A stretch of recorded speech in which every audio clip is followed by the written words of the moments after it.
pero espero sí mejores preguntas.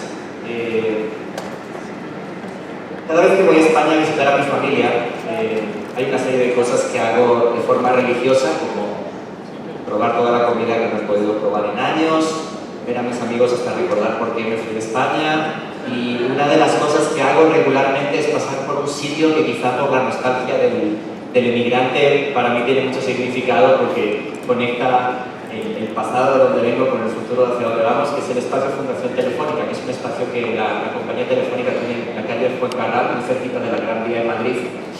Y siempre hay exposiciones de todo tipo que me parecen fascinantes. Y hace unos años recuerdo que visité una exposición que tenía justo que ver como tema la inteligencia artificial. Esto era 2016. La exposición tenía varias instancias donde ibas haciendo un recorrido que terminaba en todo lo que se está haciendo en China. Imagino que han visto estos vídeos en los cuales se traquea en tiempo real a las personas, se recompensa o castiga en función de las acciones que hacen o no, como por pasar por el paso de peatones correctamente o no. Y tengo un amigo que tiene el chiste involuntario de que todo lo que se cuenta en Black Mirror, Black Mirror en China se muestra por el History Channel, porque ya pasó hace 5 años, ¿no? Y de alguna manera refleja un poco esta frase de William Gibson de que habla de que el futuro ya llegó pero está desigualmente distribuido. Y en esta exposición recuerdo mucho que una de las estancias por las que pasábamos todos los visitantes en fila, una de las estancias tenía a un artista de estas que hacen retratos rápidos, 2 minutos en la calle, y una máquina que se parecía mucho, si alguna vez vieron la película Cortocircuito con este robot Johnny Five, un hermano perdido de Johnny Five, que te tomaba una fotografía con un brazo robótico, dibujaba un retrato tuyo, ¿no? Y yo en el recorrido me tocaba ir detrás de un niño con su papá, el niño muy curioso, muy sarcástico, muy punzante, y más adelante mío se hace el retrato con la señora, se hace el retrato con el robot, y entonces agarra a los dos y mira al robot y le dice: me gustó más el dedo. Y recuerdo mucho a aquel niño, porque creo que aquel niño tuvo la capacidad de, como cuando Dorothy y sus amigos llegan por fin a Oz y descubren que el mago de Oz no es una persona mágica, sino que es un humano escondido detrás de una cortina, creo que aquel niño tuvo la capacidad, la sagacidad de poder ver el output de toda aquella parafernalia y poder decidir cuál era la que le gustaba más de los dos, ¿no? Y extraño esa simplicidad infantil en muchas de las discusiones que hay por todas partes, ¿no? En LinkedIn, ¿no? En LinkedIn ven que todos los expertos en metaversos hace un año ahora son expertos en inteligencia artificial, y te hablan de cómo puedes usar la inteligencia artificial, las 10 herramientas que necesitas para publicar tu libro y cobrar y vivir de él en muy poco espacio de tiempo. Y yo extraño un poco esa sagacidad infantil de cuestionarnos un poquito más todo lo que se habla al respecto de este tema, ¿no? Yo, que ahora mismo estoy trabajando en una startup, recuerdo vivamente el día en que llegamos a los 2 millones de usuarios en la primavera pasada. Desde la pregunta de cómo se ven 2 millones de personas, al rato uno de mis diseñadores llegó con este boceto hecho en Midjourney y lo publicamos, y fue muy cómico porque, al igual que este niño y el retrato que le había hecho el robot, ninguna de las personas que comentaron estaba preocupada por quién había hecho esta imagen, sino más bien lo que empezaron a hacer tagueas, ¿no? No encuentro aquí estoy yo esperando a que me suban mi crédito. ¿Dónde está Wally? ¿No? Y me pareció que en última instancia muchas de las discusiones se pierden en cómo hacemos las cosas y no en el qué y para quién son, ¿no? Y esto me lleva a una frase que yo no sabía que era tan relevante la primera vez que vi 2001, acompañando a mis padres sin entender un carajo de lo que ponía ahí. No sé si han visto 2001, Odisea Espacial. ¿La entendieron? Si no la entendieron, me lo explican, ¿no? Bueno, pero básicamente, si recuerdan la película y esta exposición de la que les hablo, iniciaba con esta escena. La primera escena tenía un televisor con esta escena. La primera instancia tenía un televisor con esta escena, en la cual vemos cómo el simio descubre que el hueso del animal muerto que tiene delante puede agarrar el hueso y convertirlo en un arma, o convertirlo en una herramienta. De alguna manera, esa es la metáfora inicial a partir de la cual terminamos hablando de las herramientas que creamos, no solo para qué las utilizamos, sino cómo nos transforman a nosotros, ¿no? Y eso queda muy resumido en esta frase que muchas veces se le atribuye a Marshall McLuhan, que habla de que nosotros creamos las herramientas, y en algún punto las herramientas regresan a nosotros a transformarnos, ¿no? Y esta frase, que parece medio críptica o de caída de la fortuna, viene reflejada en un ciclo inmemorial que sucede desde el inicio de los tiempos, en en el cual cada nueva tecnología que se crea cambia lo que se percibe como objeto de valor en la sociedad en la que vivimos. Al mismo tiempo, lo que sucede subsecuentemente es que la sociedad se transforma en torno a ese nuevo objeto de valor y se transforman los usos y costumbres, delizos, ¿no? Lo que hacemos, y eso en última instancia termina por generar más tecnología, ¿no? Pueden pensar, por ejemplo, ahora que está tan de moda Oppenheimer, ¿no? Cómo era reconstruir el mundo después de la Segunda Guerra Mundial, ¿no? Incluso había naciones que estaban juntas y tuvieron que separarse. Y en ese sentido, la tecnología que se utilizó fue la que se creó durante la época de la Revolución Industrial, con la máquina de vapor, etc. Eso supuso que pudiera haber factorías en las cuales la gente podía trabajar, cobrar un sueldo, comprarse una casa, comprarse un coche.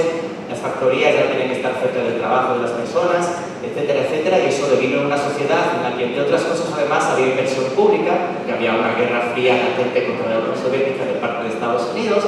Entonces, eso supuso que hubo mucha inversión en una serie de cosas que terminaron por convertirse en nuevas tecnologías más adelante, como por ejemplo el Internet. Y apenas, si se dan cuenta, empezamos a ver la puntita de las consecuencias de que en 1992 o 93 naciera la World Wide Web.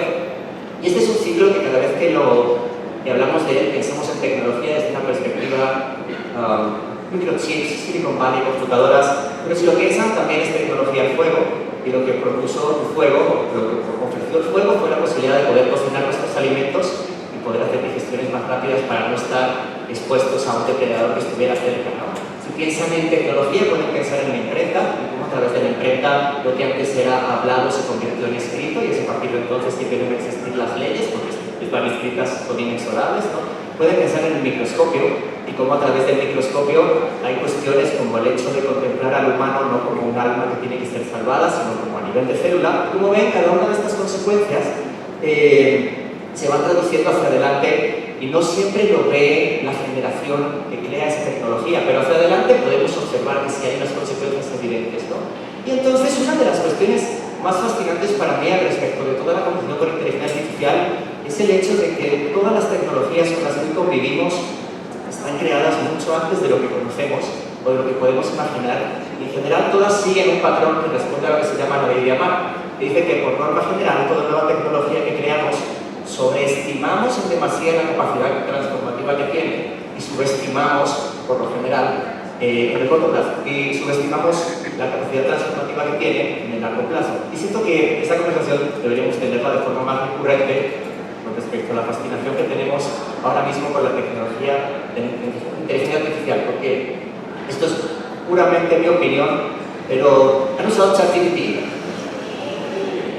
Yo siento que ahora mismo la inteligencia artificial de la que tanto se habla, los ChatGPT y demás, son un buen complemento que te puede ayudar a lo mejor a redactar un discurso, una nota aburrida o algo así, pero el texto que se genera es notablemente promedio. Tú le pides algo muy específico, lo que va a salir es algo que a lo mejor tiene palabras más rimbombantes, pero sigue siendo extremadamente promedio. Y entonces cuando alguien llega y se atreve a prometer que la inteligencia artificial va a reemplazar a un montón de humanos y sus trabajos así de la faz de la Tierra, uno pudiera cuestionar esa afirmación. Creo que no es decir si es correcto o incorrecto, pero creo que muchas de las cosas que se tienen por ciertas deberían ser más cuestionadas, ¿no? Sobre todo porque lleva una pregunta que es interesante, y es la de cuando hablamos de todas estas cosas, ¿qué es lo que esperamos exactamente que suceda? ¿Qué queremos que suceda? Cuando alguien dice, la inteligencia artificial va a eliminar 350.000 puestos de trabajo en México el próximo año. ¿Queremos que suceda eso? ¿Ustedes quieren que suceda eso? ¿No? Sí. Pero el cuestionamiento creo que es positivo, al menos como para confrontar lo que dice alguien con este nivel de seguridad.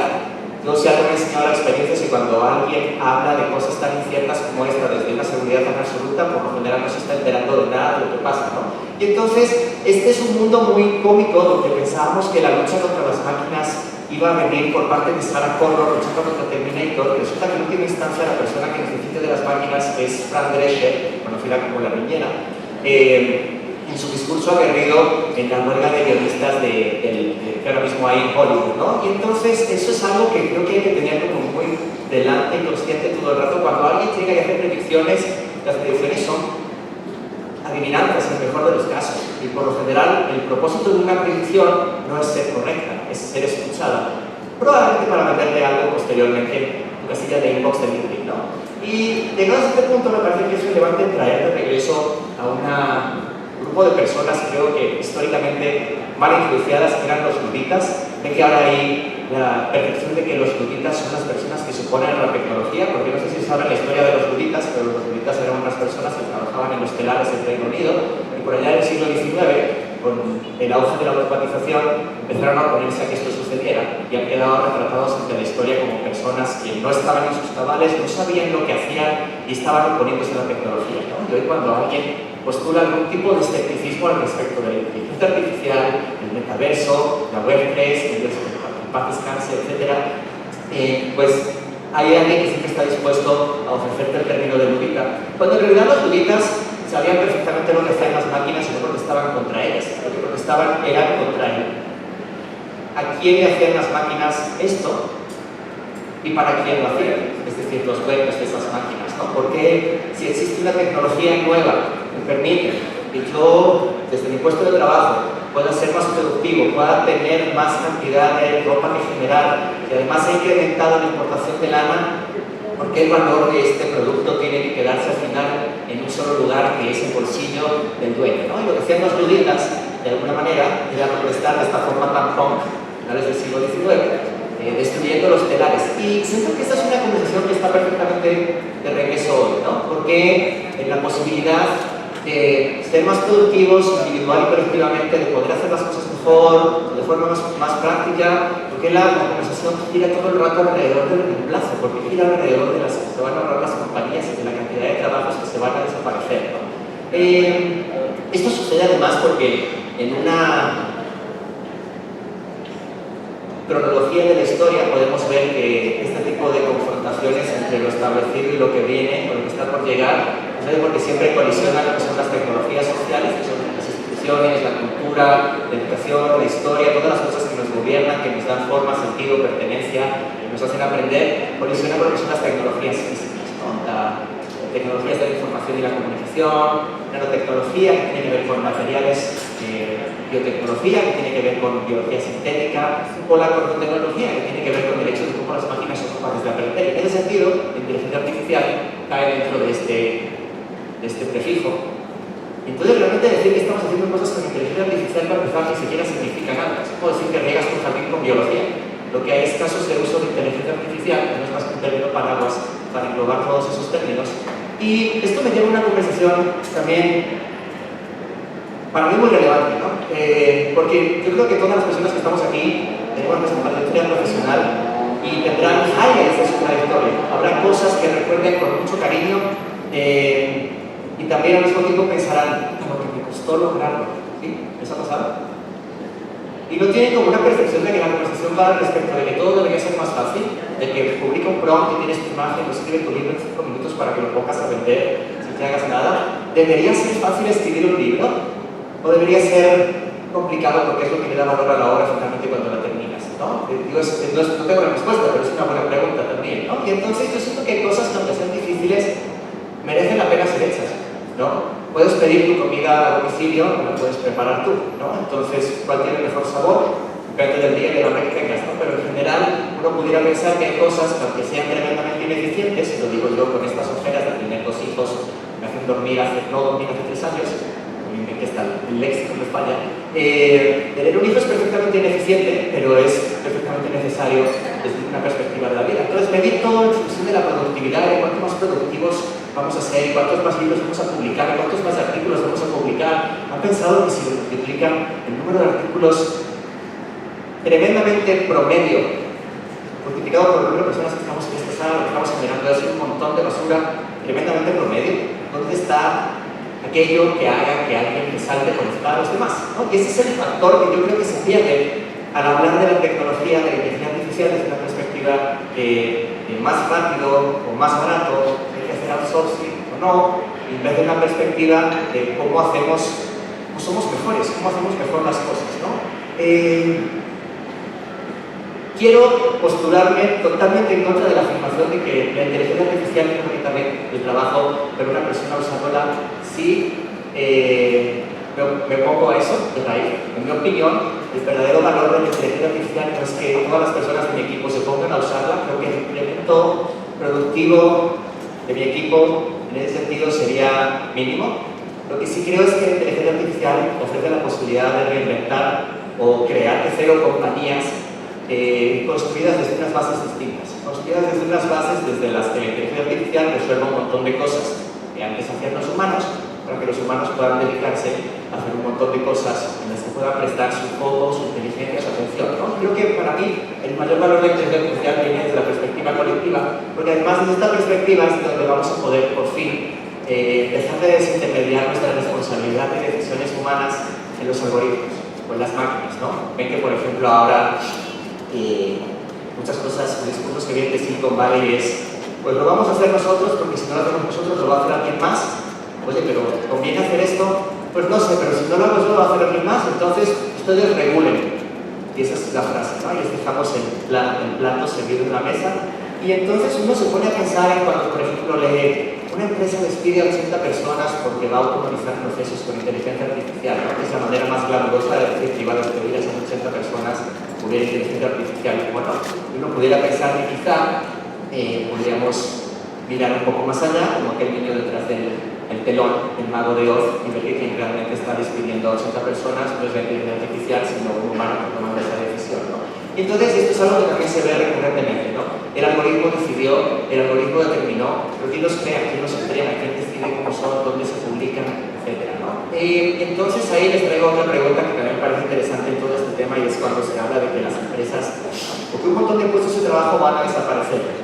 Y ahí yo les tengo una pregunta que es si creen que las empresas, no las que trabajan ahora, piensen en su trayectoria profesional en empresas en las que han pasado por las que ya no están, ¿no?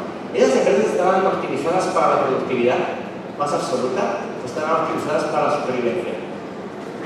Todas las personas con las que han colaborado en su vida han dicho, wow, qué persona tan increíble, quisiera volver a trabajar con ella, quisiera trabajar con esta persona todos los días de mi vida. Veo pocas risas que no. Pero si lo piensan, de alguna manera, si piensan que las empresas son compañías que están optimizadas para el performance más absoluto, y me dicen que están perfectamente cómodos eliminando a todas las personas que les reportan y reemplazándolos por algoritmos, entonces piensen, si las cosas no van bien, y eso no tiene nada que ver con su valor, sino a lo mejor tiene que ver con una situación del mercado, donde a lo mejor el mercado se va al carajo y entonces la empresa empieza a bajar. Si ustedes no tienen lastre que soltar, eso que estoy diciendo es horrible, pero las empresas necesitan pagarse del que hacer uso en algún punto cuando las cosas vayan mal para no hundirse. Entonces, si eliminan todo a cambio de un algoritmo, pues piensen entonces quién queda como responsable si las cosas no van bien, ustedes, ¿no? Entonces, de repente cuando pones encima de la mesa, a lo mejor no queremos que trabajen solo algoritmos para nosotros, a lo mejor también algunos humanos, porque si las cosas van bien celebramos con ellos y si no van bien, pues probablemente podamos tener conversaciones de esas difíciles, ¿no? Hay también una gran cantidad impactante de estadísticas que a mí me fascinan porque de alguna manera de lo que hablan es de las personas que alguna vez han o hemos usado herramientas como Midjourney, ChatGPT, y se dan esas cifras como absolutas desde probablemente lo que significan, que son personas que alguna vez por curiosidad han usado ChatGPT o Midjourney una, dos o tres veces.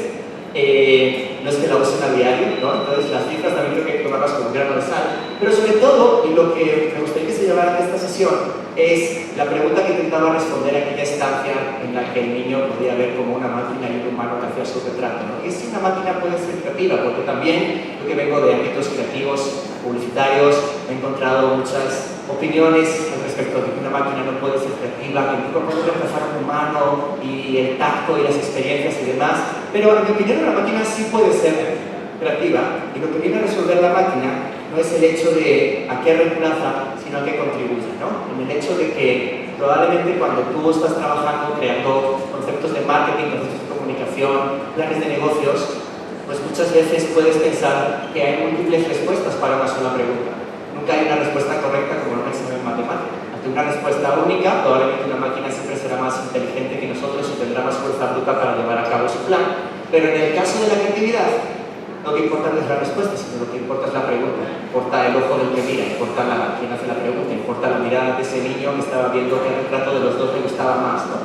Y en ese sentido, pues pareciera que una de las cosas fascinantes a las que nos arroja este mundo es el de que una máquina, en mi opinión, sí puede ser creativa, y nuestro rol como humanos es dejar de decidir si una idea es mejor o peor porque venga de un humano o de una máquina, sino verlas todas en conjunto y escoger para ver cuál es la que mejor sirva a los propósitos que tenemos de comunicación, o las que van a decir que le van a presentar a su cliente, etcétera, etcétera. Para terminar, porque ya fuera de tiempo y el tiempo está parpadeando, temo que salga un rifle como en la serie esta de Squid Game. Es muy frecuente buscar respuestas a preguntas trascendentales, creo, pero abstractas como las que nos atañen hoy. Y yo creo que preguntados por el futuro, creo que nunca hay realmente respuestas correctas ni cosas inexorables que vayan a suceder, sino más bien lo que hay es decisiones que ustedes quieran tomar con todo el conocimiento que puedan juntar para tomar esa decisión. Y esa es la pregunta con la que me gustaría despedirme hoy, ¿no? Después de todo lo que están viendo aquí, después de todo lo que han escuchado, sabiendo que probablemente todos tenemos parte de razón, probablemente todos estamos un poco equivocados, ¿cuáles son las decisiones que van a tomar saliendo de aquí? ¿Qué preguntas se van a hacer? Gracias.